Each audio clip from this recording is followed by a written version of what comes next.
We are live. We are live.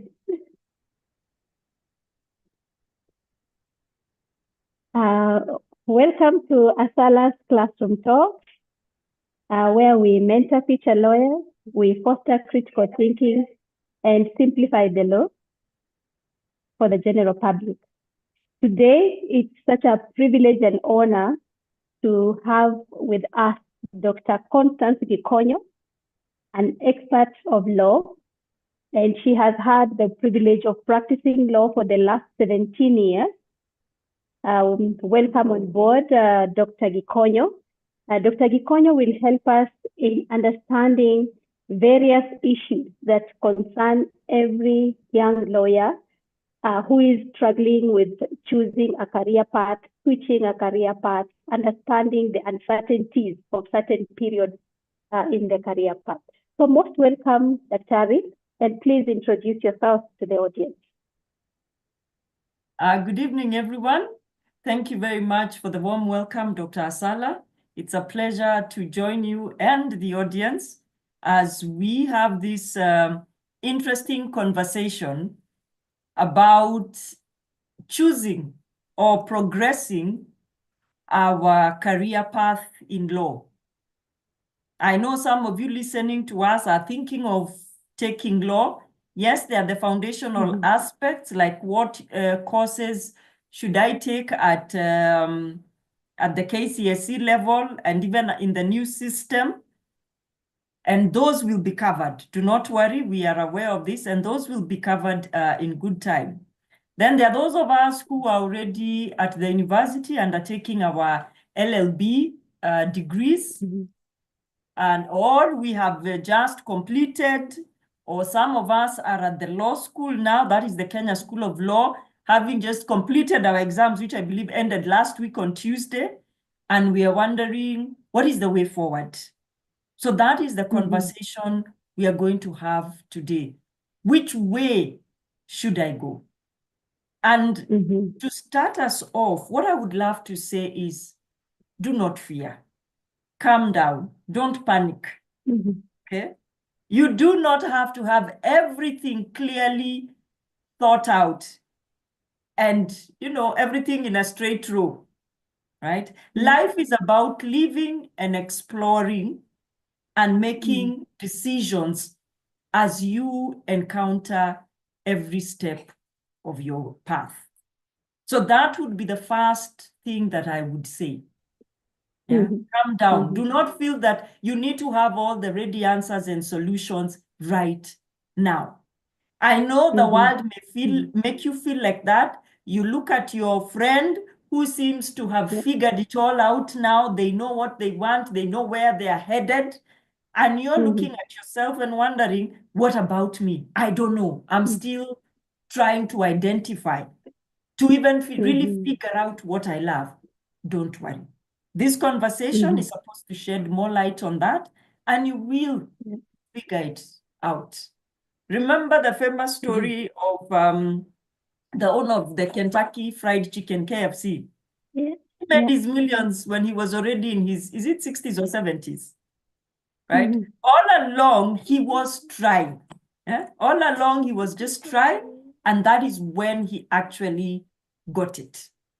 So our starting point for this conversation is, I would like us to begin with self-discovery questions and personal foundational questions.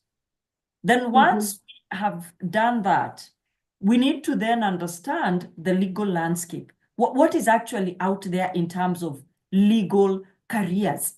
How do I even decide which legal career is for me? Okay.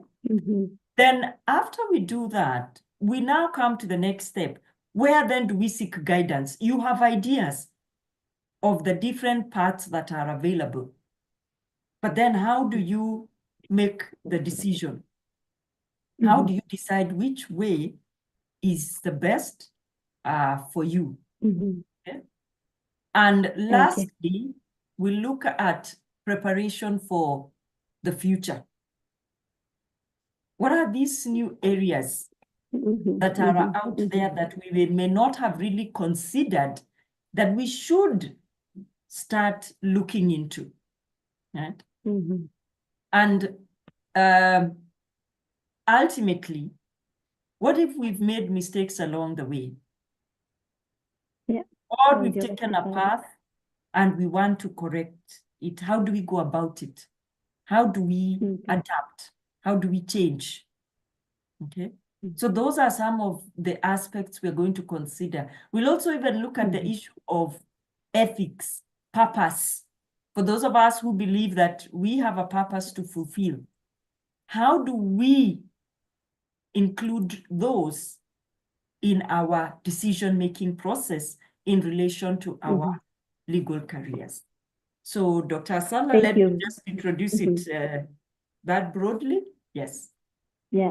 Thank you very much, Dr. Gikonyo, for starting us off with the words of wisdom and also just giving a general overview of our conversation tonight.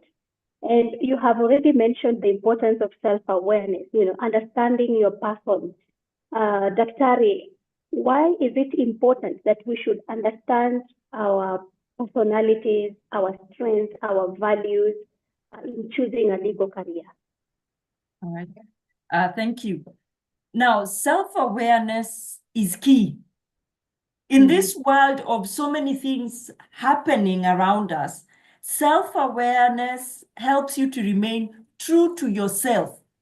So that even if there are new things coming up, new developments, people are tagging you this way and that way. If you're self-aware, then you're better placed in choosing a legal career path that you're likely to be doing for many years to come. Because self-awareness will ensure that, or will assist you in aligning your legal career with your strengths, values, and interests. So for example, understanding your skills. Are you good at writing versus public speaking? So in the legal profession, that would tell me litigation may not be for you. Courtroom advocacy may not be for you if public speaking is not something you're very comfortable with. Yet, you're probably very good at writing. You can still have a fulfilling legal career focusing on that skill that you have of writing. Then there are personality traits. Are you an introvert versus an extrovert? Again, this can help show you which path. Because if, for example, you're an extrovert, you may be able to interact with people more. So something like negotiation, you can hone your negotiation skills and take your legal career path along that line. Okay, so ultimately, having your own self-awareness will help you to avoid blindly following trends and encourage you to pursue a career that genuinely motivates you, which is very important. Yes. Thank you, Daktari. But sometimes I have seen when young students join the first year class, everyone is shy to speak. Everyone does not want to participate in moot courts, to ask questions. But somewhere along the way, you find that this person who was very shy in first year is so vibrant, What is this that influences this change of, personality and self-awareness? And what can the students do to make sure that they optimally identify their personalities on the way? Thank you. Now, that brings us to the purpose of university. First year, if there's somebody who tells you that in first year they were self-assured, they were confident, I would say those are the minority and an extreme minority. The majority of us, by the time we're joining first year, we are still unaware. What is this whole law about? What is university life like? How will I make it through, right? And so the purpose of university life, for all, it doesn't even matter. It's not just for law. It's a self-discovery phase. That is the phase where through the different courses you're taking, right? As you're taking them, your world is being opened up. You're like, wow, you mean there is this, there is the other, okay? The different activities that are open at the faculty level, at the university level, engage in them. That is how, again, you get to know your strengths, your interests. And at the same time, like the clubs, what clubs are there? Indulge in these clubs and the activities. Again, you're blossoming, right? Talk to mentors, your lecturers who you're encountering there. Talk to them, you know, and never feel shy that your question is not good enough. There will always be those lecturers you identify who are always open and ready to listen and give a helping hand. Talk to them. And from the very beginning, don't even wait and say, I'll talk to them in 4th year or first, or you know, when I'm in my 3rd year. As early as 1st year, you don't know, you want to know, speak to them. You have talks. People are coming to give talks at the university or some other facility. It doesn't have to be there. Go for those talks, because that's where you meet people who are telling you, I work in this area. And you're like, I've never heard of that. But you learn more. So as you're learning, you're blossoming, you're getting more knowledge. So for me, that is what I'd tell our listeners. Be ready. Any opportunity is an opportunity to learn and ask questions. Please don't shy away from asking questions. Yes. Yeah, thank you, Doc. And just connected to this, you know, how would you say then your lived experiences, your academic exposure, internships, and personal background, yeah, and the choices we make, you know, influence the career path that we choose or guide us in choosing the right career path? Now, definitely, without a doubt, our lived experiences really, really should guide us in identifying where we want to go. There's somebody who, for example, you watched your family being oppressed, and it is out of that oppression that you decided, you know what? I never want, I need to be the voice for my people. I need to be able to fight for them. And we have very many stories of these kind of happenings, right? Again, you have the internships or clerkships that you may have encountered. It may not even have been law related, but you did an internship at some company or at some office. And that hands-on exposure will again also help you to clarify your skills and interests. And this is where I would encourage us, if you can, even when you're within the law school, please take up these internships. Go for them. They are free. Yes, you're not being paid. At times, don't only think of the monetary value that you get back in terms of payment. Also think of that lived experience, that exposure that you're going to get. Really, really important, because, for example, it will tell you, when I go back to class, maybe you did the internship in your 2nd year. You saw things that you thought were interesting. So by the time you're going back, say, for your 3rd year, you already know, I must take this course. This area was of interest to me as a result of my experience during the internship. I'm going to go through this. I need to do this course to learn more. So reflect. Those experiences are most important, and never stash them away. If it's always lingering at the back of your mind, listen. Yes. Oh, thank you very much, Doc. You remind me when I was, I think, a 2nd year student, I interned with this NGO, which used to pay us 3,000 at the end of the month. Yeah, you can imagine 3,000 is not even enough for your transport as a student. But nonetheless, I learned the lesson that this was not really an area I should focus on in the future. So it's equally an important lesson to know exactly what you really want to do and what you do not want to do. But get yourself out there and do the right thing. Prof, now let's come down to yourself. Yeah, when you are a law student, how did you decide which area of law to specialize in, and what influenced your choice very strongly? All right. From my personal experience, and I used to make fun with my close friends, who we are still very good friends to date. For me, whenever a course was commercial in nature, it would get me excited, right? And again, that goes back to my background. The people around me who are lawyers were also in the commercial arena of the law. So you see, again, what we've been saying, the experiences you have in a way will also shape you. So that piqued, the commercial law courses always piqued my interest, right? I used to tell them, you know, I think my close friends, all of them were doing children and the law. I was the only one who was not doing children and the law because I was doing banking law. And they're looking at me like, really, why? But that interest that I had in those courses, it was what made me, and I'm happy I was true to myself. That I didn't take this course because all my close friends are doing this course. And I'm not saying, by the way, that those courses are bad. Please get me right. I'm not saying they're bad.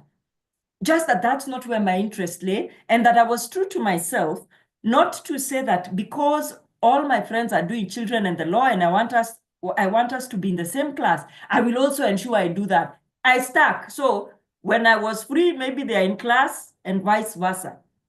But I'm happy I stuck to it. And it goes even further, Dr. Asala. Even for my PhD, I really was looking for a scholarship that to help me fund my PhD. But interestingly, most of the scholarships were not that I was coming across were not in the area of commercial law. So I remember some people even advising me, well, why don't you don't really have to do a PhD linked to commercial law in as much as that's your area of interest. Why don't you just pick, I remember then transformation justice was the key area, and human rights. Why don't you pick on any of those, get a scholarship, go do? And I said, no. What if I lose interest along the way? What do I do? After I am done with the PhD, and then what? Again, I'm happy to say that I learned my lesson. After going through the PhD journey, I'm happy I stuck to what was of interest to me, because the PhD can be a very lonely journey. So in all honesty, had I picked a topic that I really had no interest in, I can see most likely there would have been disaster. I would have dropped out of it somewhere along the way. But I was true to myself and stuck to what I really love doing. And, you know, yes, I'm happy. In all honesty, I'm happy I did. Yeah. Okay. Thank you very much, Doc. And just connected to what you have said about the choices you make that were influenced by your personal deep interest in this area, what would you advise of many young lawyers, you know, who find themselves in different fields that they may not have pursued?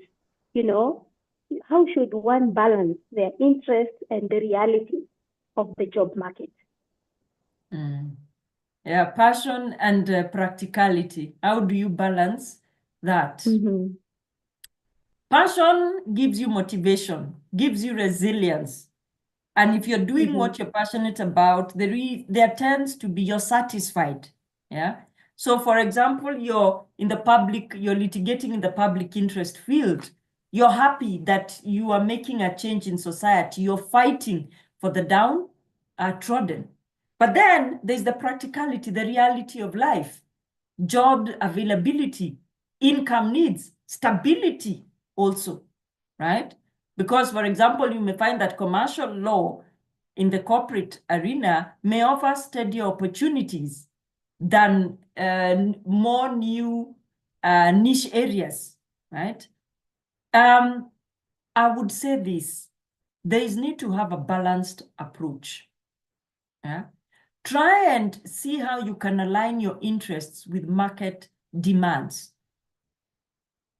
Can you, because right now, tech law is on the rise because of all these issues of AI, we have the cryptocurrency, etc. So tech matters to do with the technology law. Currently, there's a lot to be said, right? Now, what if also you have an interest in justice, ensuring justice for people? It doesn't mean you drop the tech law area, because that is the new, right? What is current and going on. See how you can combine, right? See how you can combine the current market demands with your passion. So that, for example, you may want to focus on fighting or filing lawsuits, say for the people who are training AI.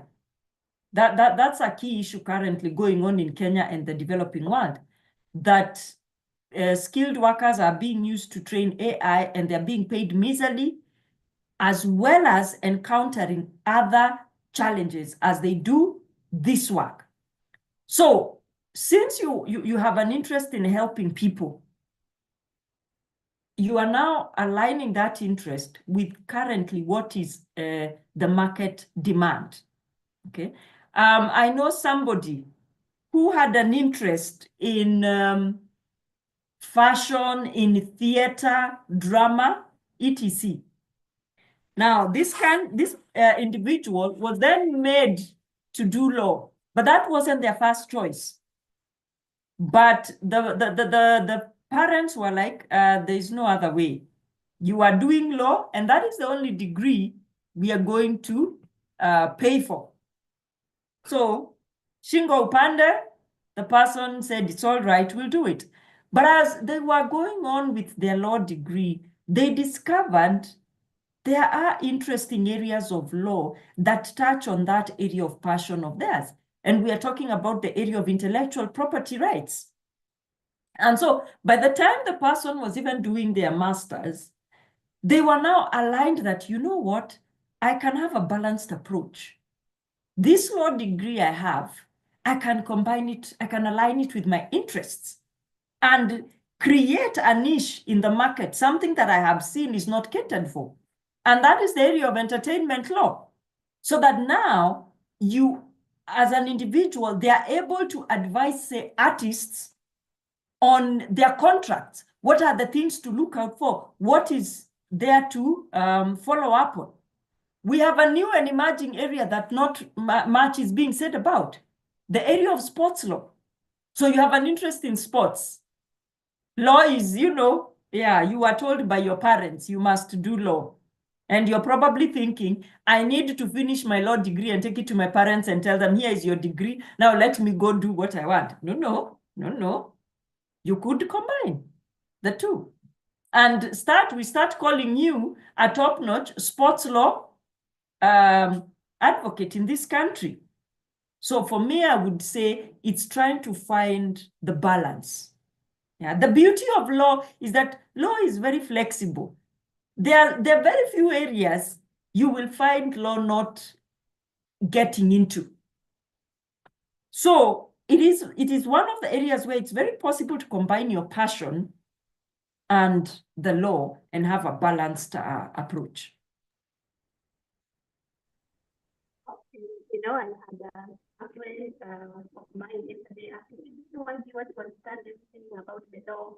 You know, and I was asking her, you know, tell me any area of law where there is no accountability as a question is concerned. So you find that even though my strength is criminal law, there is question of accountability in every area of law, every area of our life.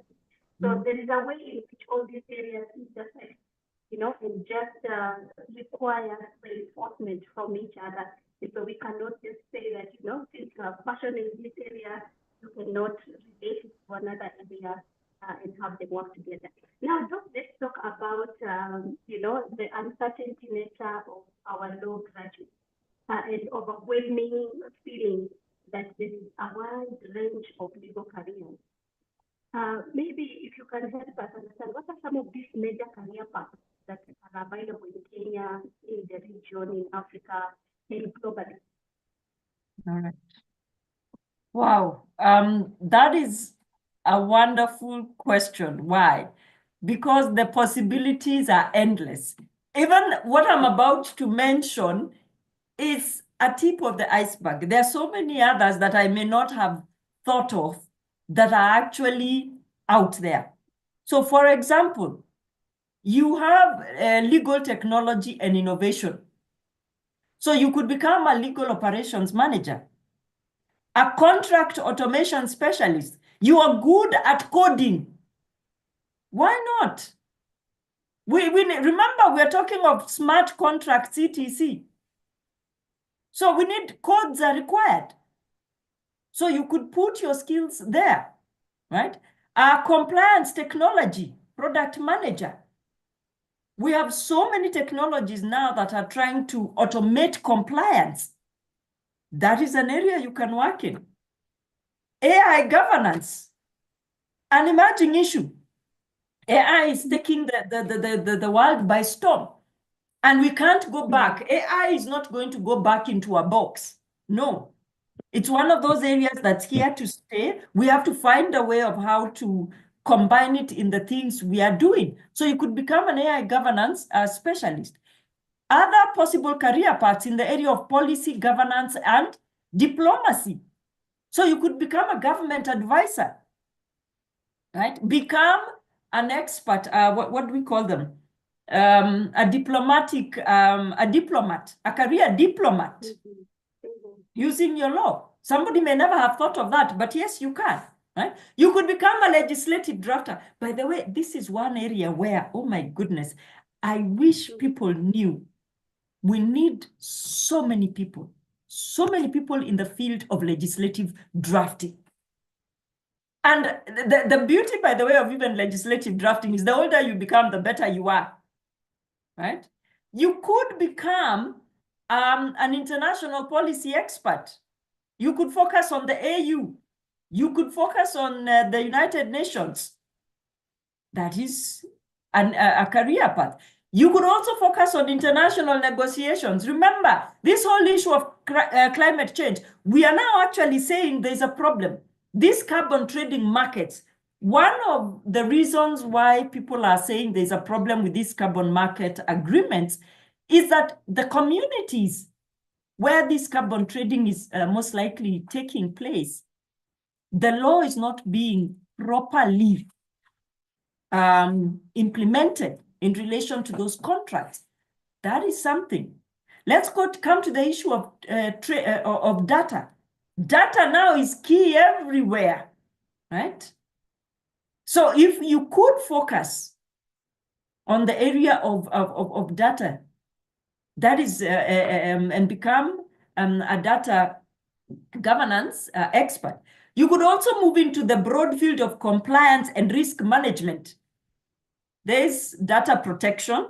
There are issues to do with anti-money laundering and countering the financing of terrorism. There are issues to do with anti-bribery. You could also go into the area of corporate governance. There is also a new area that is now beginning to catch the sight of many in Kenya, health and safety compliance. Health and safety compliance is not just about clean food and clean kitchens.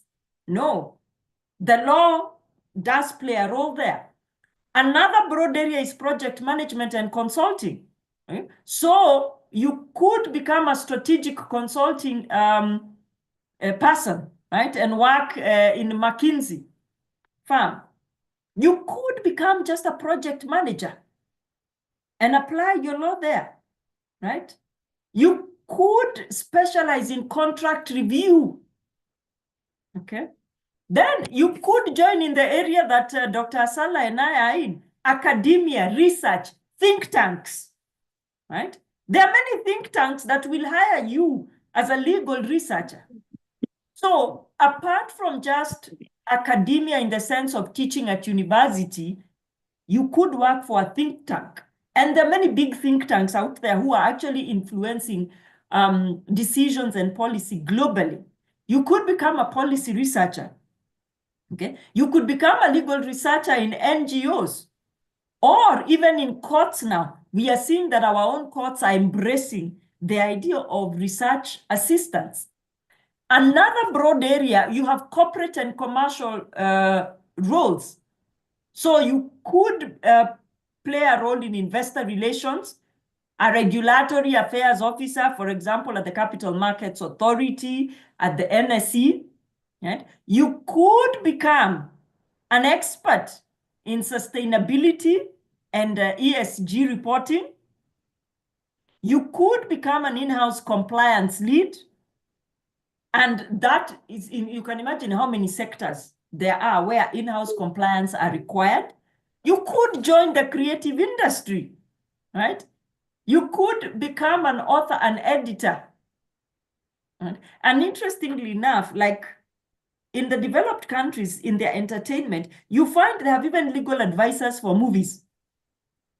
Apart from advising on what can or cannot be done legally, even when writing the scripts, there's a legal scene. They do invite legal experts to advise them on how to correctly depict, you know, so that you don't come up with a movie that is so out of touch with reality in terms of, say, there's a legal scene. You could become a documentary researcher. And there are many, I'm forgetting, there's a famous one, I'm forgetting the name. How many, he's not in law. I don't know how many of you have watched Louis Theroux. The name is not, the pronunciation is Theroux, but he works for the BBC. He's actually, if my memory serves me right, he's a Harvard graduate. But if you watch his documentaries, they have an edge. They tell you that there's something about this person and the way he brings out his documentaries that makes him stand out more than the others.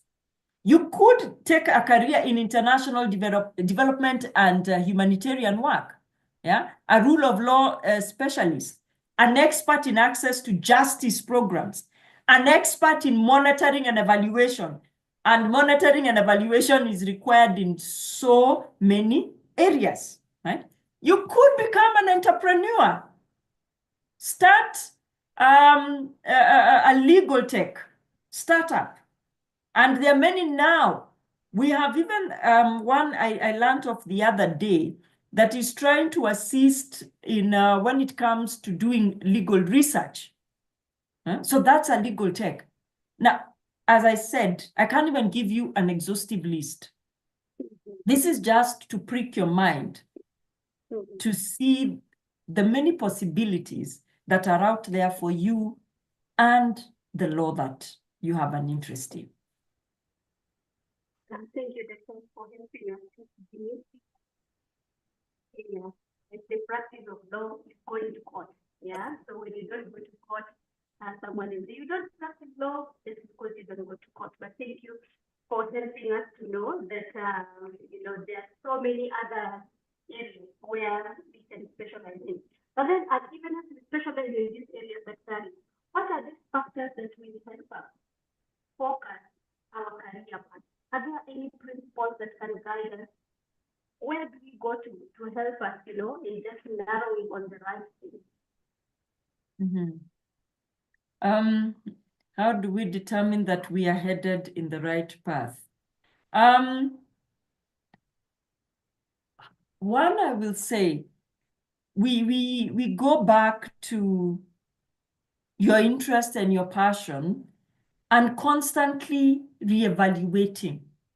Don't be satisfied if you start having annoying questions that are not, you can't get rid of them. Reevaluate. Is this really it for me? For example, you may have thought you have a deep interest in a particular area, but the more you get into it, you realize, I really don't think I have that much of an interest in this area. It's good to acknowledge that to yourself. There's nothing wrong, right? It's good to acknowledge that and now go back to the drawing board and ask yourself, what interests me? Because I've seen that that is not the path for me. What new path can I take? Fill knowledge gaps. keep looking for information to find out about new areas, what's coming up. And nowadays we have MOOCs. I keep forgetting the full meaning of MOOCs, but there are these free online training courses that are available. For some of them, at the end, if you pay like as little as $1 or $2, you can even get a certificate. So constantly thirsting and getting new knowledge will help you, okay? Networking and mentorship.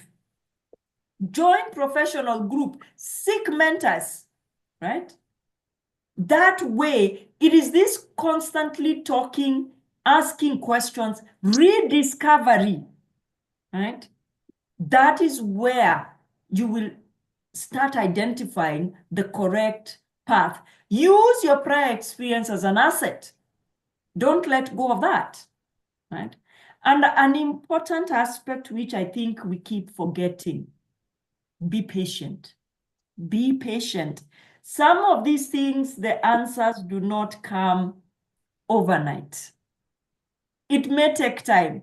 That you're feeling unsettled, you try this, it really, you're not getting it. You try something else, you're not. These career pivots are there. Just don't give up and be patient with yourself.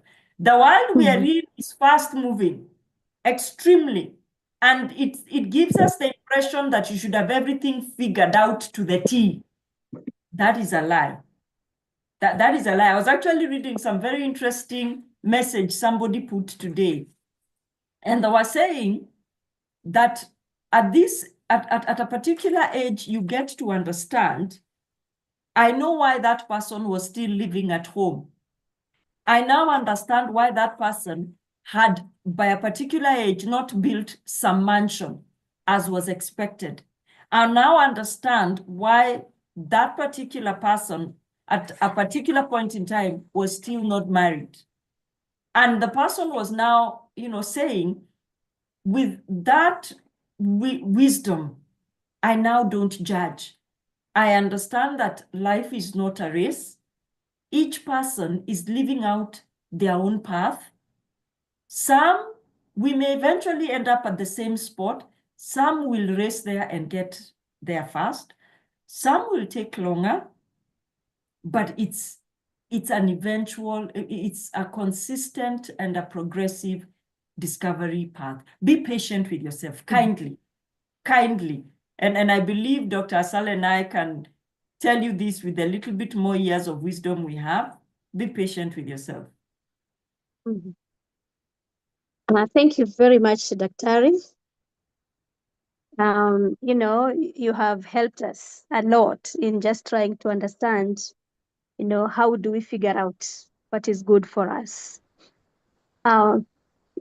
If I may just take you a step further, Daktari, when making these choices, when switching careers on the way, young people make so many mistakes. Yeah. What are some of these mistakes that young people make, and how can they avoid them?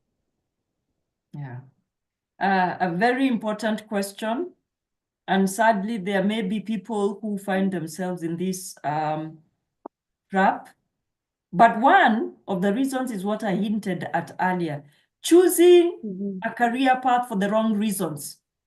You're picking a particular career path based solely, say, on prestige, the expected salary that you will be receiving, or other external pressures, right? Avoid that. Please avoid that. That your friends are telling you corporate world is where there is money, you become a chief legal officer in some entity, especially in the top tier entities, and you'll be doing well. That is one mistake. Yeah, choosing your career path for the wrong reasons. Lack of realistic insight. Yeah, don't idealize specializations, right? Don't imagine that because somebody works in a top tier law firm, that everything is honky-dory. life is good, right? You're not being realistic. You want to work for the top tax consulting firms, right? Are you realistic about it? Are you ready to put in the hours that those people put in, especially when it is the audit season?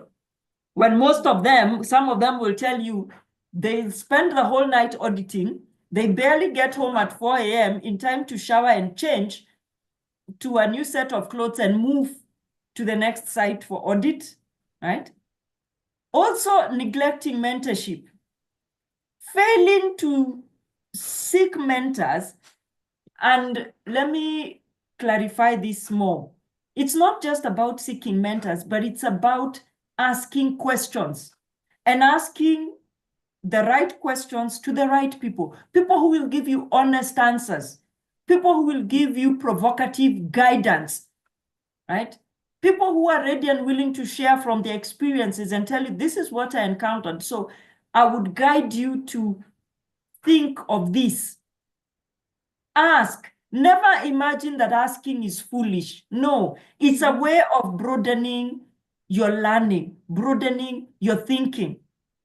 The other mistake is staying in a bad fit for too long, right? Something is not working out for you and you're still insisting. Yes, you ended up in litigation, but you've now come to realize litigation is not really working for me. That's not it. But you don't want to ask yourself, what next? You're scared of making that change. What will people say? What if it doesn't work out? Life is about taking chances, right? Because the longer you're staying there, the more frustrated you are getting, the more burnout you're getting because you are doing whatever you're doing mechanically. You no longer enjoy it. It's not giving you the zing, right? So staying in something you really don't like also for too long is bad. Another key mistake, switching without a plan. You just decide, I don't feel litigation. It's not working out for me. I need to move. And you decide that today, and next week you hand in a resignation letter. My goodness. That is an impulsive change, and it is most likely going to backfire on you. You need to research quietly, slowly, and prepare for transition. See what next. Ask yourself so that by the time you're making that switch, you clearly know which way you are headed. Another mistake we make is compromising our ethics. If ethics are of importance to you, please stick to them. You don't want to end up in a legal career. For example, you want to make money, but ethics is important to you and upholding them. But you now you become the lawyer who helps money launderers hide their money. No, it will not sit right with you. It will eat at your core, and you will feel that something is not right. Yeah. Also ignoring our well-being as we seek these career paths. Don't ignore. Your health comes number one, because if you're not healthy, you're not okay, then even working and achieving what you want to achieve will become difficult. So the take home I would have for that one, and the key one for me there, is trying to take a path without having proper information about it, researching about it, talking to people about it. And what I said, compulsive moves, please avoid those. Please avoid them. You know the way they say that you imagine grass is green on the other side? You jump from kwa kinandoa, unasema kwa kinandoa ni kubaya sana. You jump out of it. You get out and you realize, oh, the grass is not always green on the other side. Wow, thank you very much, Daktari. Now, there comes a time when most of our young people are living in uncertainty, yeah, especially when you're just about to finish campus, you are not sure about tomorrow. You know, what would you tell or advise this kind of person who is in uncertainty as to what their career holds? I would tell them this: one, don't panic. Don't panic. Please don't. Right? Embrace exploration. Yeah. Use your early career years to try varied roles. Actually, I remember somebody advising me and saying, you know what? When you start employment as an early career person, that's the time to try out different roles. You have that luxury, by the way, right? You have that luxury to do that. There comes a certain point where even for an employer, you're 50 something, and now you're saying now you're applying jobs left, right, and center. An employer will most likely flag you off and say, this one, there's something, right? But as an early career, you're young, that's the time to explore. And as I said, the truth of the matter is this: for very many people, please don't be lied to and imagine that they had everything figured out from the word go. They didn't. Most people figure these things out as we are walking the journey. Along the ways when you're like, oh, now this I feel is where I want to be. This is where I am content. Okay. So that is what to do. So that is one, explore. As I've said, there are no fixed timelines. Please don't get into the pressure that there are fixed timelines. There are none, right? Clarify your personal priorities. Identify what are your core values, and let this guide your decision making. Yes. Build strong foundations. Focus on core skills, because once you focus on these core skills like research, writing, communication, and building a good reputation, this will help to prepare you for future opportunities, because those core skills can help you adapt easily to new roles. Yeah. So build, ensure you're good at them, right? Stay open-minded. Right? At times, stay open to unexpected niches, things that you may not have thought of. Stay open-minded as you're reading, as you're visiting places. Stay open-minded, because that's where you may have this serendipitous experience that gives you an aha moment. Like, oh, yes, this is it. This is what I want. This is what I can do. This is what will make me content, happy, right? Avoid comparisons. Please avoid comparisons. Don't compare timelines with your peers. Yeah. Focus on your own individual growth and goals. It is this comparison that kills us, that makes us feel that we are not worth it, that we can't make it like the others have. That is their path. Those are their timelines. You have yours, right? And on this planet, we have different timelines. They are not fixed. So please avoid comparison. Trust the process. Yeah. Career clarity will emerge with time. Yeah. It will emerge with time. Keep exploring. Yeah. Be persistent. Be open. And I think at this point, Doc, I should share my personal experience so that, people don't imagine that this lady is here talking to us, and yet she probably had everything figured out. I did not. Yes, I did not have it figured out. Now, as I said, I had influence, and I thought commercial law was the area I was going to take. Then I was also very interested and happy and good at mooting. Oh, I loved moot courts, and I was good at it. Won a number of competitions. So for me, I knew that my path was going to be one. I was going to begin After university, I was going to do pupillage, then work in a law firm, go to court, build that experience. Then after that, I was going to quietly transition to the corporate world with the experience that I had gained.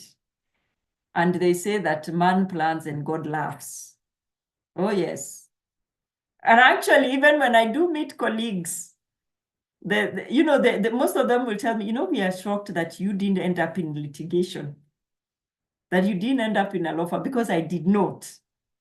I did not end up in a law firm. And that is the path I thought I would take. Because when I began now my legal career, I looked for litigation, work in law firms. It was not forthcoming. I had just come back. Immediately after my pupillage, I went for my master's. So I didn't do holding over. So very many law firms were skeptical of me. And by then, when I even came back with my master's, very few people had masters then. So it was also, will this person really fit in? Will they take orders, or will they domineer over others just because they have a master's? And I keep smiling and thinking, I wish they knew how much I was ready to learn, right? So at some point in time, I was like, I just need a job. In all honesty, I just need a job. And so the jobs that now, I started looking for any law-related job to apply to. And the first one that came along was to teach at a college. And I was like, okay, and let's go. At least it will get me out of the house. And I'm using my legal knowledge, as it were. And I started teaching. So somewhere there along the way, I'm like, okay, I think I need a better salary. Don't I think so? Yes, I need to be paid more. So there was an advert to teach at now a university. I applied for that. But note, all this time, I am not content.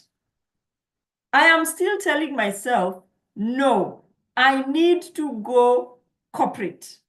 Now, I had finished the working in a law firm. I had now, focused now saying I need to go corporate. So as I was even still working and teaching then, I was still applying for corporate roles.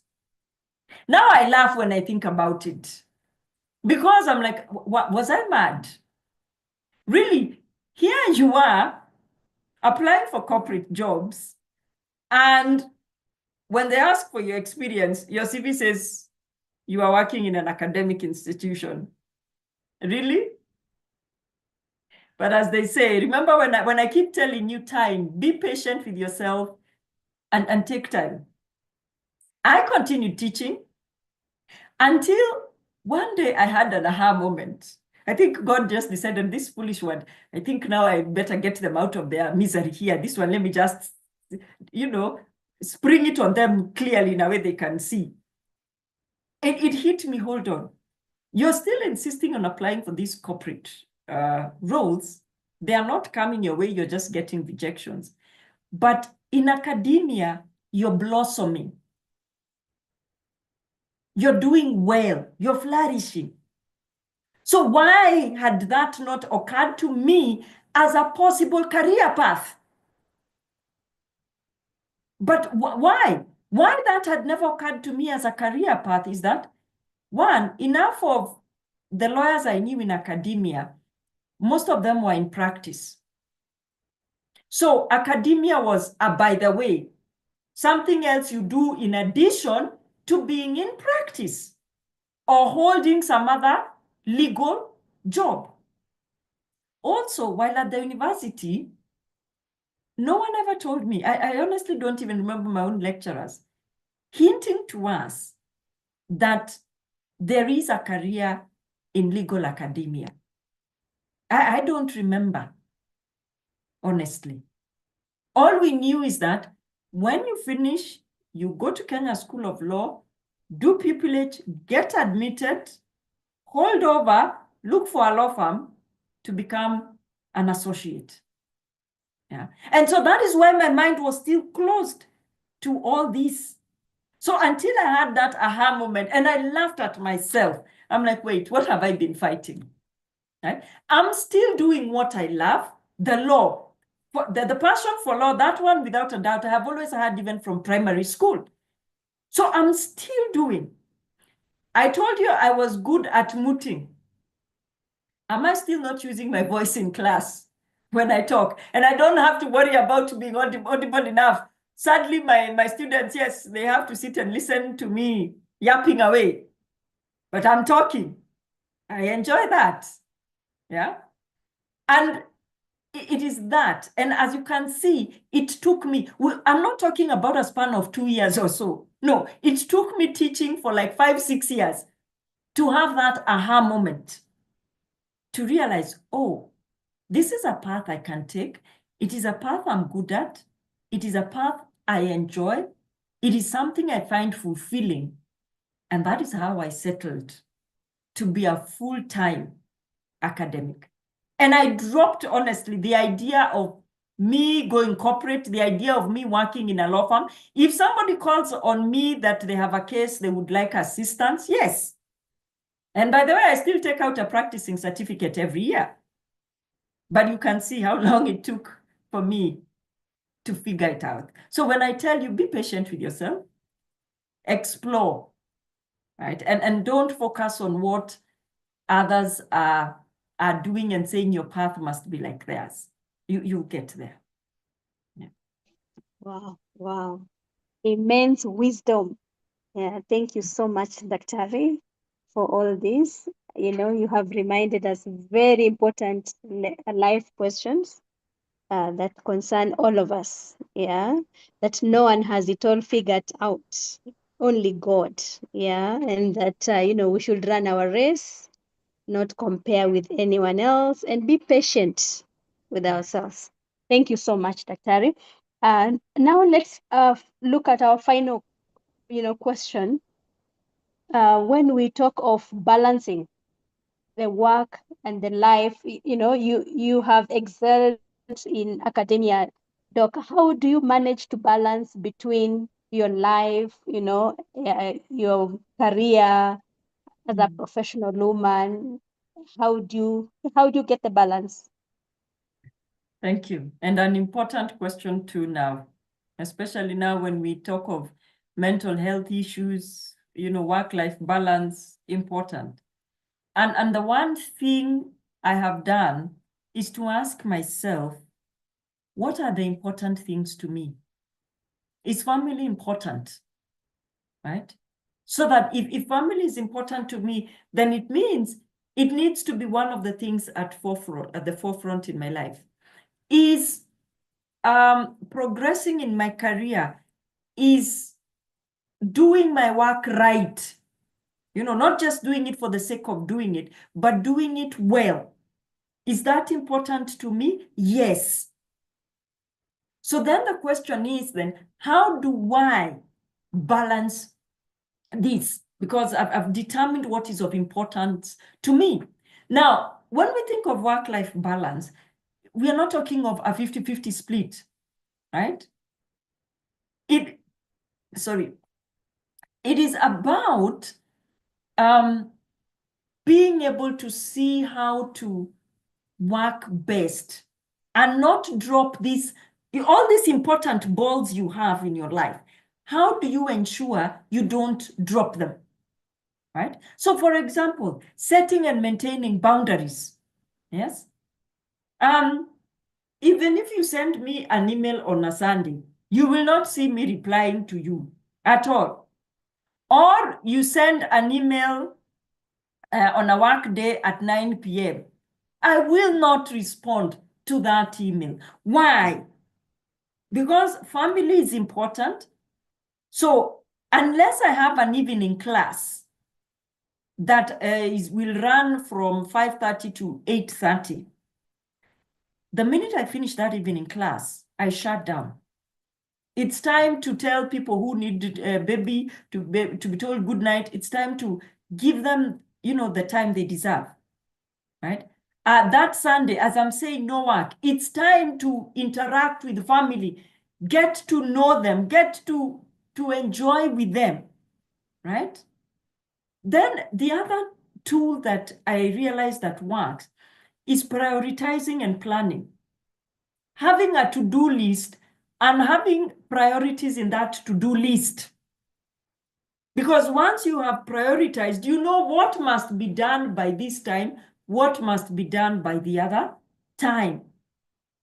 So that way, you're able to schedule. And schedule even rest. My goodness, even rest is important. Schedule even that. Work can wait, right? Work can wait. And I learned that from my master supervisor, who, because of the summer break, at least 2 months, gave me an outline of what they expected and our meetings. And they categorically told me, on this particular month, from here to here, I will be away on my annual leave. Please, I will not review any work. You cannot get hold of me. So anything you will need to do, you need to do before. I tell you, I appreciate that very much nowadays. And I understand what that person was doing. They were taking that time to just cut off from work completely, rejuvenate themselves, just relax, right? And most likely spend time with themselves and the people who are important to them, okay? Learn to disconnect, yeah? So develop your own routines that help you detach from work, yes? So for example, don't access emails on your phone over the weekend. Turn it off so that you don't find yourself being triggered because you've had that ping, ping, a message in, there's an email. And you very quickly go to check and you tell yourself, oh, I think I should answer this email now. No, disconnect, yeah? Take complete breaks, right? Protect your physical and mental health in whatever way you're going to go about it. Is it taking a walk? Is it taking steps? Okay. And another very important lesson I learned very recently. As the seasons of life change, accept those changes. Don't fight to remain where you once were. Accept those seasons and see now how you need to realign and work towards that, right? I'm imagining that most of you listening to me now are young people. You're free. If you live on your own, you go home. Probably it's only a cat or a dog that makes noise for you. So you can wake up and work anytime. There'll be no one disturbing you, right? Dr. Asala and I can tell you something different. No, that is a vision past. That is a vision past because you sit to work and somebody starts calling you, Mama, I need this, or this has to be done, right? But it's learning to align with these new roles, this new season. Don't remain fixated in the old. See the new, see how to adapt. That's how you're able to move on. But if you remain fixated on the old, that, for example, you used to work uninterrupted, say from 7 in the morning until midday, complete, without any interruptions. But something comes along in your life where that is not possible. Don't beat yourself up. Don't imagine you're hopeless or you're a loser or you're the one not working hard enough. No, acknowledge this is a new season. I can't be able to do this. So how do I adapt? How do I change? And you'll find peace in that. And you will still find, for example, you're being productive, okay? Just not productive like you were before. You've had to realign something. So be flexible, be gentle with yourself. That is what I'll say. And accept the changing seasons as they come. The seasons will never remain stagnant.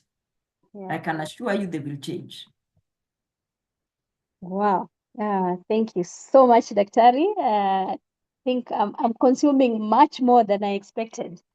So, yeah, now let's close up the conversation and turn to the questions in the chat box.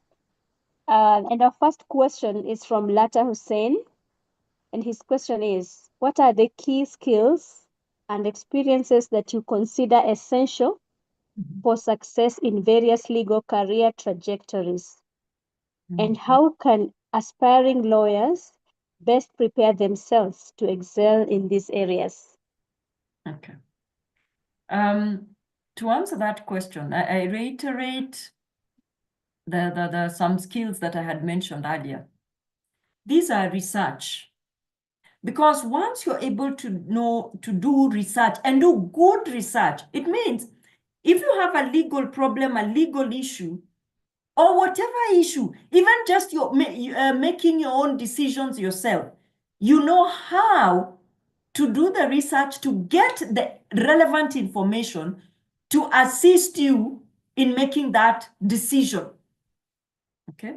So that even if you go to a new role and you're presented with something you have not encountered before, you know that if I do my research well, I should be able to get the way forward, right? The other is writing. Writing is key.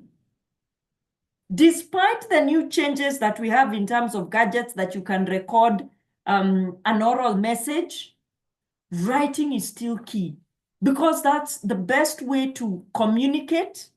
There is evidence. And if you're able to clearly communicate, it means we understand your ideas as you're trying to bring them out. Yeah. And also oral communication. And by this, I don't mean, and you know, becoming an oratory winner. No, just being able to confidently say what you have to say in a manner that people understand. You know, simple, clear language. Those skills to me are crucial. They are at the heart because you can only add on to those. And they never you never throw them away. Those skills remain relevant anytime. Then also build a good reputation. In as much as we are talking about exploring, let it be that when we look back where you have been, you have left good footprints. It's a good reputation. An employer can say, no, we were sad to let this person go because of 1, 2, 3, they were of benefit to us. No one can take that away from you. Yeah. So for me, those are some of the core skills that I would say work on, build on them. Yes, it's not even an issue about being flashy. No. Forget about, you know, dressing in the latest suit, etc. No, those ones don't matter. Okay, Doc. Let's now take a second question. And this one is from Anthony Odhiambo. How best can an introvert like myself overcome fear of judgment, eventually sharpening advocacy skills? Anthony, what I would advise you, start, as I said, nowadays, the internet is our friend. There's so much free material we can use, even just YouTube itself. Videos on how to be able to just overcome that shyness to speak in public. Oh, there are experts who will talk to you about it. And you're getting the information free. Yeah. So that is, and also even just, they'll guide you even practice, right? Just practicing on your own in front of the mirror. People may think that that is cliche, but it's not cliche. I can tell you this, even for myself, somebody who says I love talking, I mean, it has never really been an issue. I can tell you, for example, when I have to go present a paper or make some other presentation, I need to prepare, right? Even if it means standing in front of the mirror and talking and saying my chain of thoughts so that I see how it will be like. Yeah. So you could do the same, and little by little, right? Don't be too harsh on yourself and say that in the 1 month, I should be able to stand up and speak, publicly. No. And also there are these new, I think called the Tea Masters, Tea Toddlers. What are they called? Oh dear. There are those clubs. I'm forgetting them. I'm sure somebody will please write on the chat. What they're called? Toastmasters. Are they Toastmasters? Yes, Toastmasters. Oh, God, that shows you how old I am. Toastmasters, eh? Some of those clubs, if you join, and there are many now, they will help you. They will take you through that. I actually do know somebody who, just like you, was like, they don't really feel that confident speaking, and they decided to join a Toastmaster club. And they've really been enjoying it and sharpening their oratorical skills. So that would be my guidance to you. Okay, thank you, Daktari. Sheila Bahati, kindly request Dr. Gikonyo to say something about her first day lecturing. How did she build her confidence? Did she ever make a mistake out of fear? Oh dear, good, many. I can assure you. Oh gosh, wow. First of all, I was thrown in the deep end. I was thrown to teach a 3rd year law class. And I can assure you the students were intimidating. Oh, the students were clearly intimidating. Note, okay, you cannot tell this, but for those of you who know me, you know I'm small. So I was smaller then than I am now. So here I am in this huge class dealing with 3rd year students who are bent on trying to also intimidate me and push back. So there may be a question you ask, and I don't know the answer. And I'll tell you that, you know what? Interesting. I have never thought of that. I don't know the answer. I need to go and read more on that. And I've learned that that is one powerful tool, so that I'm never scared or worried that somebody will ask me a question I don't know, because I've already acknowledged I don't know everything. Okay. And as time goes by, as you even gain the mastery of the subject, gain the mastery of handling students, it becomes easier, right? You know the tricks that are likely to be played. You know how to get a conversation started in the class. So all those, the experience come, but I can assure you the first day was not, it was one of those, your heart is beating, and when you're done, you don't even believe you got through it yourself. Now I smile. I mean, if I'm going to class, I really don't think much about it. I'm looking forward to the interaction, but yeah, before the confidence that I have now came up, yes, there was the before. Okay. Sebastian Thama, any opportunities in tax law? My goodness, Sebastian. That is another area I keep telling people lawyers need to get into. Tax law. Tax law is an area lawyers need to get into. You know, we constantly keep being told as lawyers that we are scared of mathematics. But amongst us, I know they are very good mathematicians, people who love figures, who love numbers. So if you love numbers, why not go for tax law, right? Honestly, that is an area we do not have many people. And then remember, what is the current developments that are happening, even globally? You find that the big auditing firms dealing with tax matters also have legal departments where they're now hiring advocates who can actually even go to court. And I remember which country is this? It was Nigeria. Nigeria, where there was even a decision. They actually had to stop that trend, saying that these big audit firms cannot hire lawyers who can also now go to court to represent their clients, because that was seen as a threat. But globally, in other countries, it is actually happening. It is also now happening in our country. I do know a number of people who have just finished law school the other day and are now, working as associates at some of these tax consulting firms. So that is definitely an area I would tell you, go for it. Okay. And Patrick Njuguna, kindly touch on skill set transfer in different jurisdictions. Yes. Now, the core skills that I've talked about, those ones are transferable. If you can write well, if you can communicate well, those are skills that you can carry with you. And that's why I called them the core skills that you can only add on to.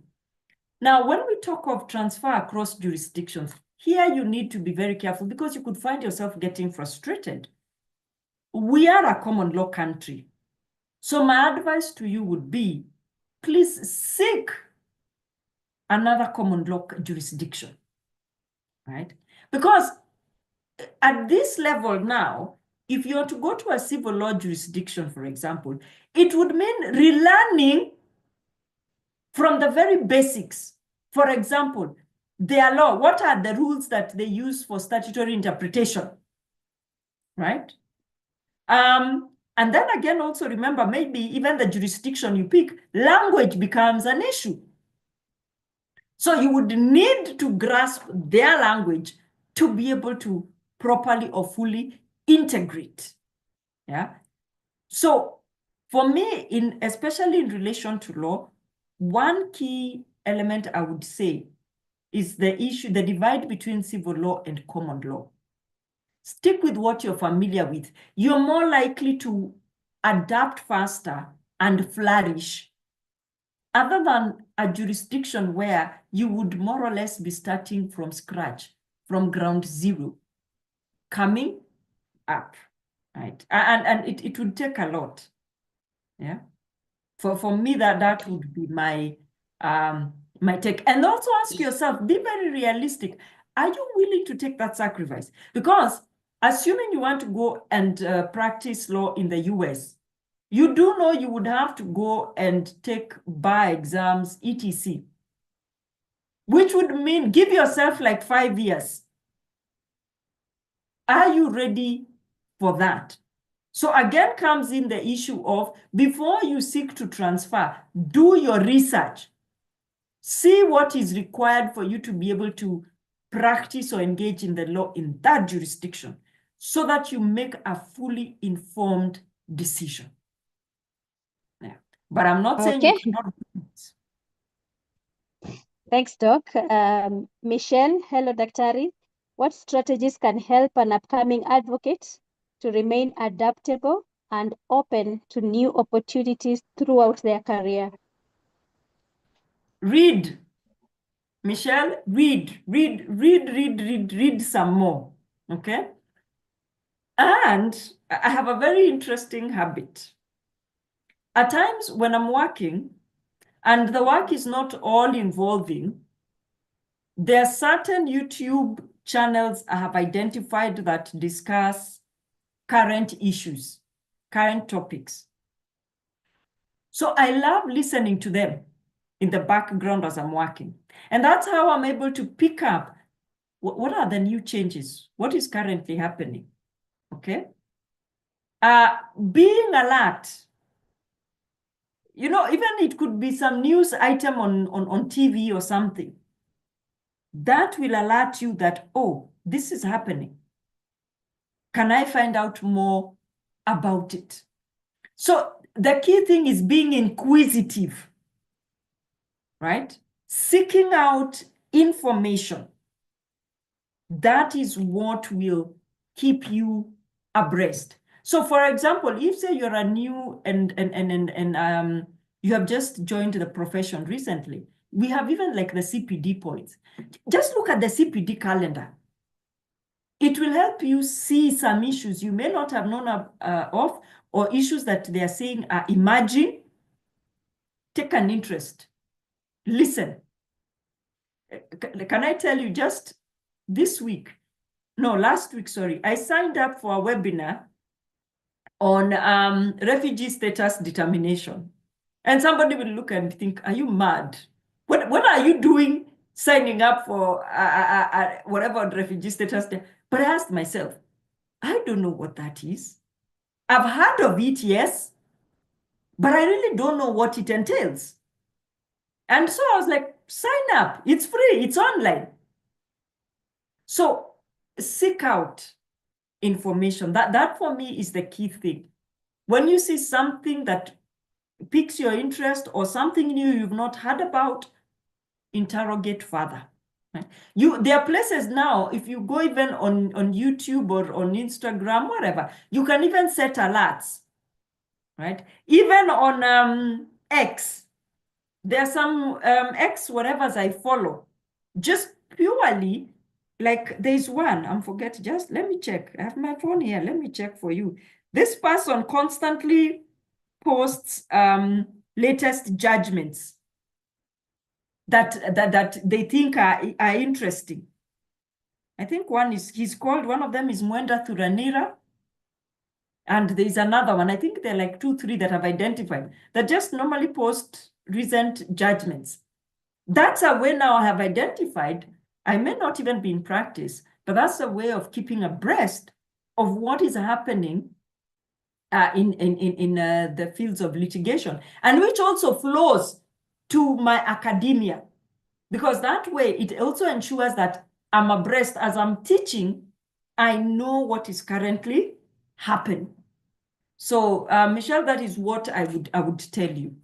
Yeah, and the avenues now seeking information are so many out there. Okay, also please talk on how one can set a long-term career goal when the legal industry keeps changing and growing. Wow. My question would be, how long-term are we talking about? Because as I said at the beginning, when you're early in your career, don't be too fixed. Explore. You have that luxury, right? You have that luxury and enjoy it. For somebody like me now, I don't have that much flexibility, because now it is an issue of also I need to consider, if I keep jumping around, my pension will take a beating. So I need to stabilize, okay? Those are some of the realities I'm talking about that with time come along. But anyway, also, as at the juncture I'm at, I am content in being in the academic world. So I don't have to worry about that. So about long-term goals, I would tell you this. Set a long-term goal, say, of 5 years. Reevaluate, right? That in the next 5 years, I want to do this, or I think I should be here. When you get to that point, reevaluate. Are you still happy? Is it okay? What other goal can you now set your eyes on, right? Goal setting, as we keep being told, is not a once in a lifetime or an activity you undertake once and say that's enough. No, that's why there's monitoring and evaluation, right? You keep monitoring to see, are you working towards achieving that goal? What challenges are you encountering? How can you deal with them, right? How do you overcome them? So I would say, set like a 5-year goal. That to me would be long-term enough for an early career person. At the 5-year mark, sit and reevaluate. Then I plan for another number of years. Okay, and we move to Dominic Ndungu. Good to see you, Dr. Gikonyo. What's your take on the career path to the bench? How do you prepare yourself? Ndungu. You can end up at the bench from so many of these other career paths, by the way. For one, so long as your core skills are good, trust me, writing, research, you can't end up on the bench. Because remember, on the bench, you need a mix of everyone. Those from academia, those from practice, those who have from the very beginning been at the bench, they've worked all their way from magistrate and risen up the ranks. Okay, so the key thing I would tell you is this. Really, if you want to start your career at the bench from the very beginning, ask yourself if that is for you. Yeah. Are you ready and willing to sit and listen to cases, to write judgments? And I would ask you, speak to somebody who is on the bench so that you get their lived experience. And don't just speak to one person. Speak to a couple so that you get their clear lived experience and see whether what they're saying resonates with you. Is it something you'd really want? Or if you're not so sure about starting at the bench now as a young person, then I would say explore these others. And as we are saying, along the way, reevaluate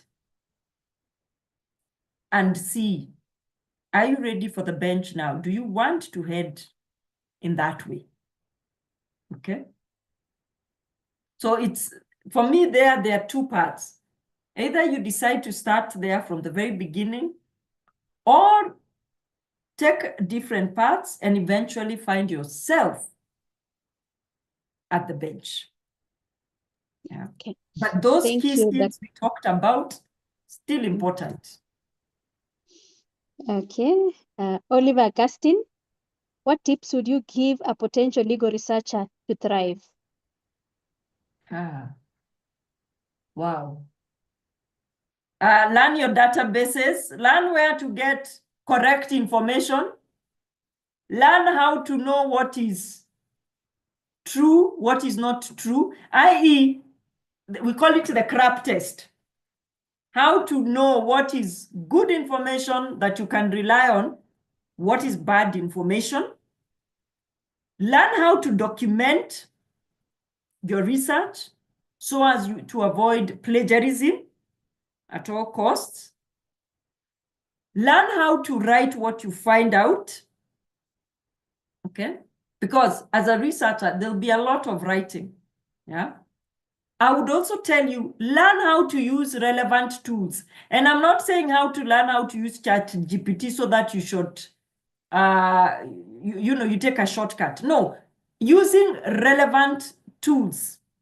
Yeah. How do you, for example, conduct a proper research? By utilizing what we call the Boolean operators, so that your search is efficient. Where do you even look for this information as a researcher to get good information? Yes. I'm giving you the tips that we give students in the first year unit of legal research and writing. Those are at the bare minimum to be a good researcher.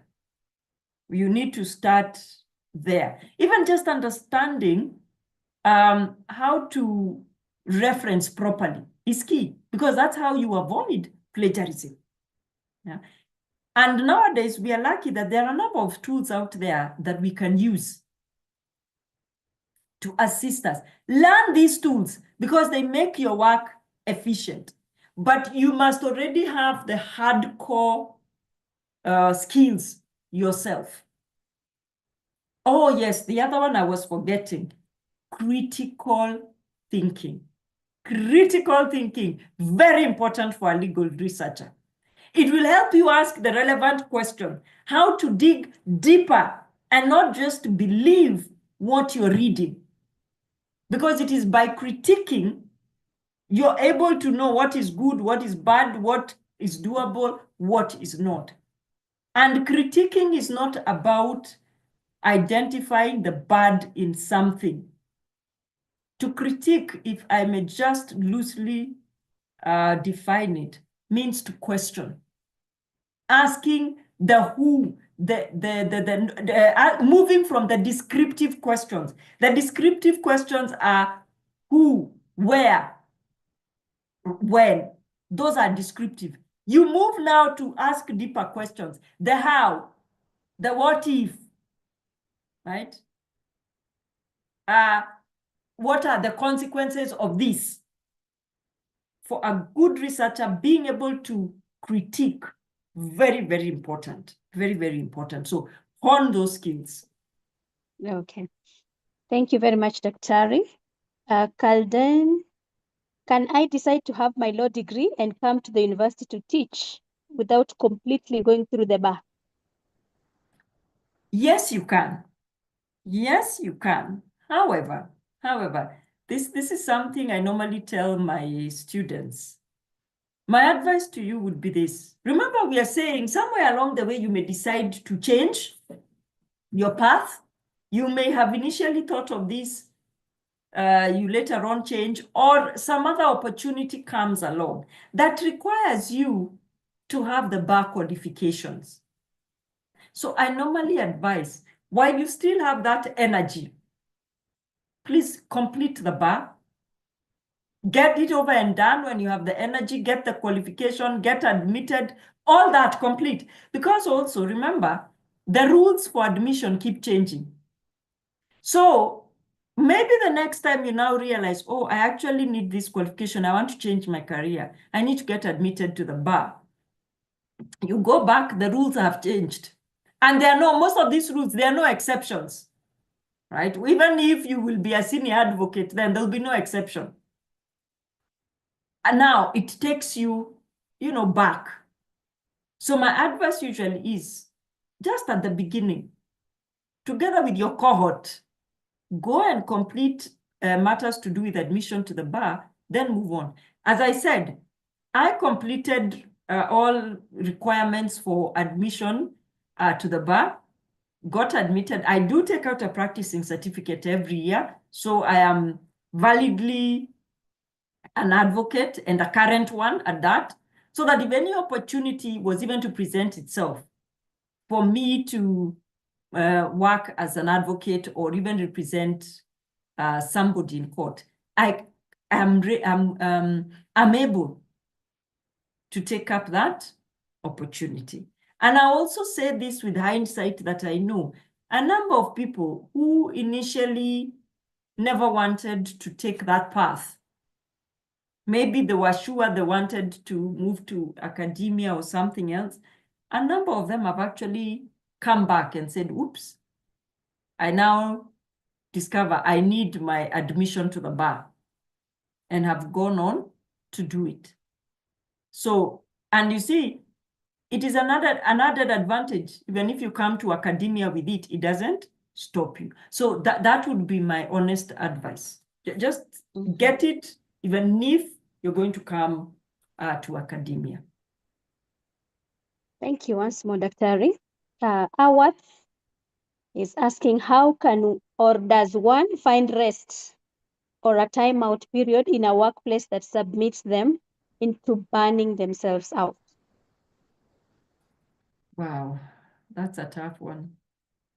That's a tough one. And as I said, there are so many other things to balance, because there's the issue of daily bread.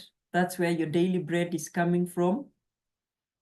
You have people who expect you to take care of them. You have needs to cater for. So yes, that's a tough one. One, try and negotiate. See, how can you carve out a time to rest for yourself? Okay. Even if it will mean it's 5 hours in a week. You just do what makes you happy, what makes you rejuvenate. If that is not possible, and this is a tough one, and as I said, I'm cognizant of the realities, ask yourself, is that really somewhere you want to be? Is it draining you and making you a bitter person, a discontented person? I think it would call for one to have a very deep introspection with themselves. as to whether that's an environment that is right for them, that will help them flourish. Not an easy conversation to have with oneself, but that may be required. But then again, remember, as I said, don't make impulsive moves. So that even if you're there as you're trying to find a way of maneuver, probably even look for somewhere different. You're just being good. You do what needs to be done. And when you finally make that plunge, you've planned for it. You didn't just wake up and decide enough is enough. What happens? Rent still has to be paid. You still have to feed yourself, etc. So it's a tough one. That one is, yeah. I hope that what I've said gives some guidance, because, wow, that one I wouldn't lie that they are black and white answers. Okay, Daktari. And to our final question of the day from Valentine Kwega. In law school, there is a lot of academic pressure and trying to balance and figuring out life. How can we navigate these challenges? Valentine, I'll tell you this. Enjoy university. Gosh, I wish I'd go back. Enjoy university, right? You see all those many events that are coming up. Go for them. Go for them. And that's part of the discovery process. And the other thing about university is this. And this is the unpopular opinion. You don't have to fit in with any crowd. You don't have to fit in with any crowd. Be true to yourself. Be true to yourself, and don't do things that you will later on regret. That yet when you are doing them, you are saying it is self-discovery, it is your freedom. Why should anyone? No. Do those things that you look back and you're like, indeed, it was a period of self-discovery, and I had fun, and I don't regret. Yeah, me and my tiny self and my dear friends from campus, at one point in time, we saw an advert somewhere. There was going to be Mr. and Miss University. So they put up an advert saying that they require bouncers to keep secure. Oh, Lord. And me and my crew decided, why not? Who stops us? And actually, our how we convinced ourselves, we were like, wait, people, we will insist we have to operate as one team. 2, we will talk down anyone. Trust me. The amount of talk,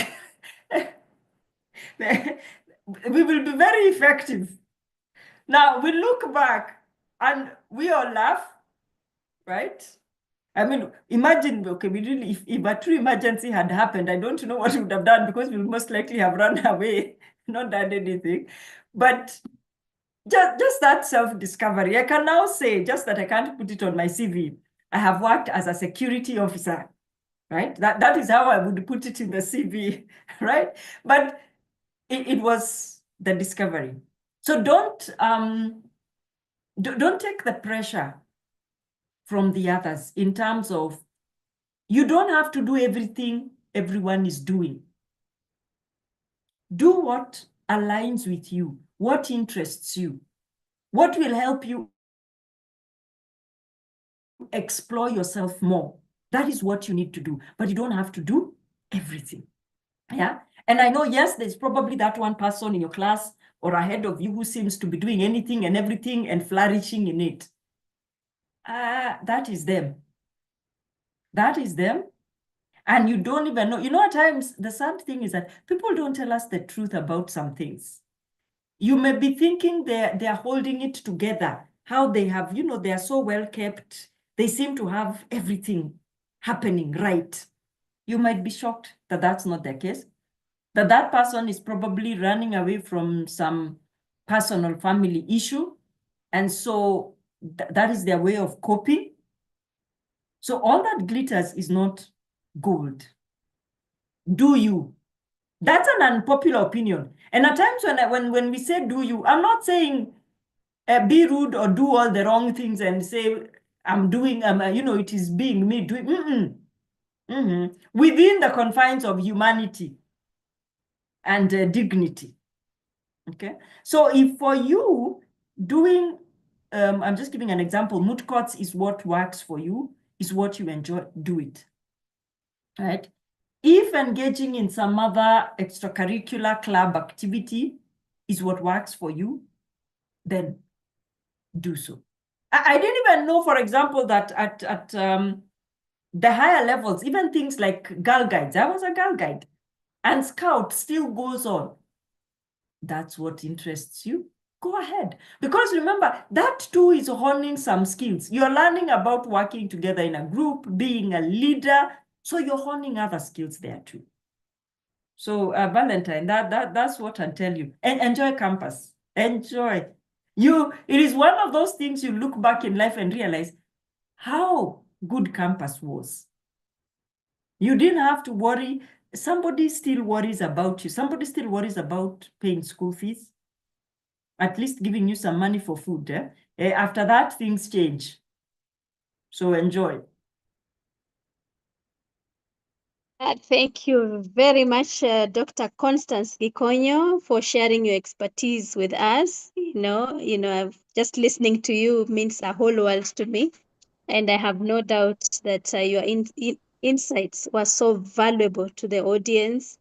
I'm sure all our students are incredibly feeling so helpful just having dedicated this time to listen to you. So this marks the end of this conversation. And thank you so much. Thank you to our audience. Please subscribe so that we can notify you of our next conversation. And keep holding on. We are still on. Thank you and God bless you all. Thank you and good evening to you all.